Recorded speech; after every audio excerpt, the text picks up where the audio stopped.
ঝটপট খুব সহজেই চা বানিয়ে ফেলুন মাত্র কয়েক মিনিটের মধ্যে।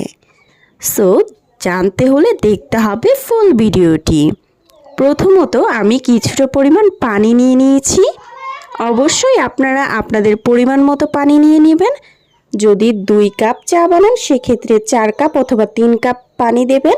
যদি আপনারা 1 কাপ চা বানান তবে আপনারা কিন্তু অবশ্যই 2 কাপ পানি দেবেন। এবং আপনারা দেখতেই পারতেছেন পানিটা যখনই একটু বলক শুরু হয়েছে আমি তখনই কিন্তু কিছুটা পরিমাণ চায়ের পাতা দিয়ে দিয়েছি।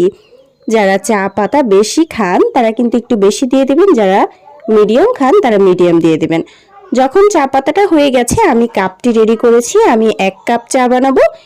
আপনাদেরকে দেখানোর জন্য আমি কিছুটা পরিমাণ হাফ চামচ কফি দিয়ে দিয়েছি। সাথে দিয়ে দিয়েছি যতটুকু পরিমাণ আপনাদের চিনি প্রয়োজন ঠিক ততটুকু পরিমাণ চিনি দেবেন এবং 1 চামচ পরিমাণ দুধ দিয়ে দিয়েছি, গুঁড়া দুধ। আপনারা কিন্তু খুব সহজেই এই চাটি ঘরে বসে বানিয়ে নিতে পারবেন। একদম ইজি ভাবে লিগারটা শুধু জাল করে নিতে হবে এক্সট্রা।